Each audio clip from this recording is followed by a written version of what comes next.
Batatas chips que vencem todas no mesmo dia.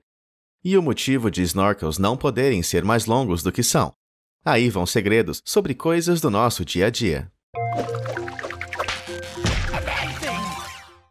Número 10.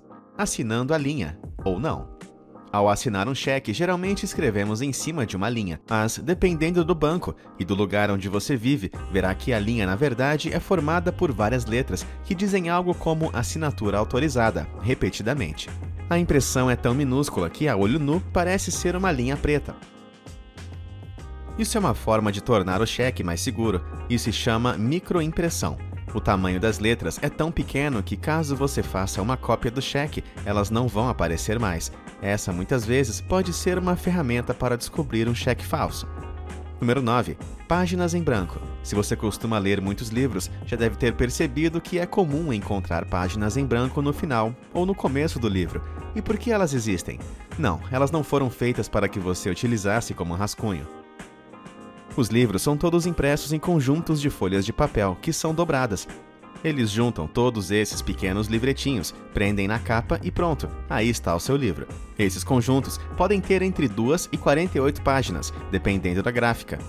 Às vezes o texto termina antes da última página. Além disso, os serviços de impressão sob demanda para autores que se autopublicam costumam funcionar com um pedaço bem grande de papel, onde as páginas são cortadas uma a uma.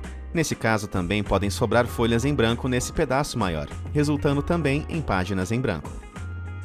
Número 8. Linha de transporte elétrico. Você talvez já tenha visto um bonde, esse veículo cujo combustível é a rede elétrica, e já viu que ele percorre um trilho junto com os fios de luz, certo? Pois é, existe toda uma ciência por trás do trilho em zigue-zague, feito por esses veículos. Eles funcionam com um sistema de pantógrafo e catenária, onde a eletricidade passa do fio da catenária para a locomotiva. O trio deslizante cria o contato elétrico com o fio da catenária, ao mesmo tempo que o sistema de molas do pantógrafo mantém contato permanente a qualquer velocidade. O desgaste desse caminho deslizante pode causar um desgaste no equipamento. O motivo dessas linhas serem em zigue-zague é para distribuir o desgaste de maneira uniforme ao longo das tiras de contato, para que o material possa durar mais tempo. Número 7. Snorkels. Os snorkels permitem que as pessoas respirem embaixo d'água. Ao contrário do equipamento de mergulho mais completo com tanques de ar, os snorkels ficam com uma pontinha para fora d'água, que é usada para respirar. A maioria tem 30 centímetros, e nenhum deles pode ser maior do que 40 centímetros. Naturalmente, gostaríamos de poder mergulhar mais fundo, sem nos preocuparmos com a respiração. Por que não fazer um maior que isso? Bem, seria suicídio. Nas águas mais profundas, a pressão é muito alta. Seus pulmões não iriam conseguir inflar quando você sugasse o snorkel, já que os músculos que expandem o pulmão não são fortes o suficiente para operar contra essa enorme pressão. Essa diferença de pressão ainda pode ocasionar um edema pulmonar. O snorkel também faz com que os mergulhadores inalem dióxido de carbono, com um tubo pequeno reduzindo esse problema. No caso dos tanques de oxigênio, nada disso acontece, já que estão com seus tubos de oxigênio comprimido e respiram o ar que está ali. Então, lembre-se, nem pensar em criar um snorkel caseiro de mais de 40 centímetros. Número 6. Versos bíblicos em fast food. Existe um fast food nos Estados Unidos chamado In-N-Out, e eles são famosos por conter em suas embalagens e copos pequenas notas em lugares aleatórios, tipo na parte de baixo do copo de plástico ou na borda do pacote de batatas.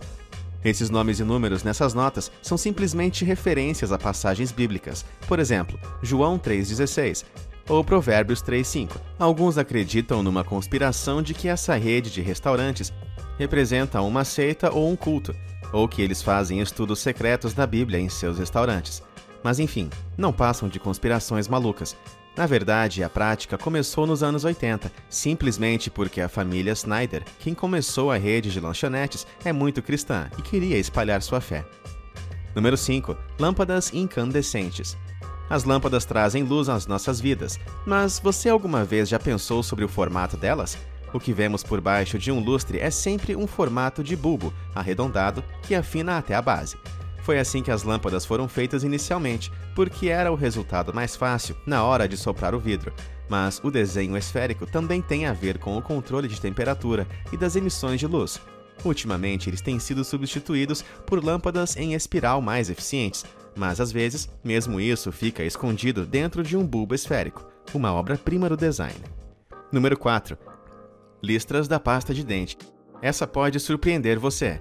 As listras coloridas na pasta de dente foram implementadas pela primeira vez pela Aquafresh em 1973, quando sua pasta entrou no mercado.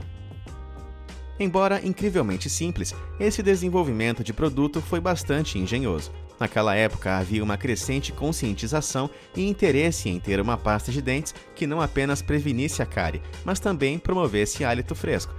Para aproveitar isso, marcas de pasta de dentes, como a Aquafresh, dividiram sua pasta de dentes em cores diferentes para representar os benefícios de seu produto. Originalmente eram duas cores para uma proteção dupla, combinando um creme dental com flúor branco para proteção contra cáries, e um gel azul para o hálito fresco. Mais tarde, um terceiro gel vermelho foi adicionado para manter as gengivas saudáveis e prevenir contra as placas. Então, até hoje, essas listras existem como uma maneira de ilustrar os principais benefícios dos produtos. Mas aí vai o grande segredo. A maioria das pastas de dente sem listras oferece exatamente os mesmos benefícios que aquelas com listras. De fato, isso está apenas na nossa cabeça inocente, que acha que teremos mais benefícios porque a pasta apresenta mais cores. Na verdade, tudo tem a ver com as empresas tentando diferenciar os seus produtos para corresponder às nossas estranhas expectativas. Inclusive, pesquisas recentes mostram que a maioria dos compradores prefere a variedade listrada de pasta de dentes do que aquelas totalmente brancas. Número 3. Colher do McFlurry. Teve uma época em que o McFlurry, aquele sorvete gigante e delicioso do McDonald's, vinha com uma colher igual a essa do vídeo, com um buraco no meio. Muitos faziam a colher de canudinho. Faz sentido, né? Mas não é para isso que esse buraco estava lá. Quando o atendente vai preparar seu pedido, ele coloca o sorvete, os doces, a cobertura e depois, essa colher era encaixada numa máquina giratória que misturava o sorvete automaticamente. Essa era uma forma fácil e prática de servir um sorvete delicioso aos clientes, mas por algum motivo, hoje eles servem outra colher aqui no Brasil. Número 2. Batatas Chips Walkers. Essa marca de batatas não existe no Brasil, mas é bastante famosa por lá, sendo um equivalente da batata Pringles. Algumas pessoas mais atenciosas e também sem nada para fazer, convenhamos, repararam que a data de validade de todas as batatas Walkers cai num sábado. Acontece que a produção da Walkers é uma produção agendada e começa no domingo, portanto todas as batatas ficam marcadas com vencimento para sábado. Bem, todos nós sabemos que um dia ou outro não vai mudar nada na crocância e no sabor de uma batatinha, então quem liga para essa data, afinal de contas? Número 1. Quem matou o Rei de Copas? Se você já ficou entediado durante um jogo de cartas, deve ter ficado reparando nos desenhos. Algumas pessoas podem ter percebido que o Rei de Copas tem uma espada na cabeça, ou pelo menos é isso que parece quando vemos a carta. Podemos pensar que ele esteja cometendo suicídio esfaqueando a própria cabeça. Dizem que isso tem a ver com o fato de que a carta é baseada no rei Carlos Magno da França e que rumores dizem que ele enlouqueceu e enfiou uma espada na cabeça. Daí o termo, rei suicida. No entanto, olhando mais para baixo, podemos ver que suas duas mãos estão ali, de modo que a mão que segura a espada tem que ser de outra pessoa. Será que isso seria fruto de uma briga com a Rainha de Copas? Na verdade, algumas pessoas acreditam que a assassina seja a Rainha de Espadas, mas se você olhar com cuidado a manga dela, o padrão é parecido, mas não exatamente o mesmo. O valete de copas também é suspeito. Embora a gente não consiga ver sua manga, as roupas têm um padrão semelhante, mas a melhor teoria é que essa espada na cabeça do rei tenha sido causada por uma má cópia das cartas ao longo dos anos. As primeiras cartas apresentavam uma cabeça com um machado, que desapareceu depois de várias gerações de cópias.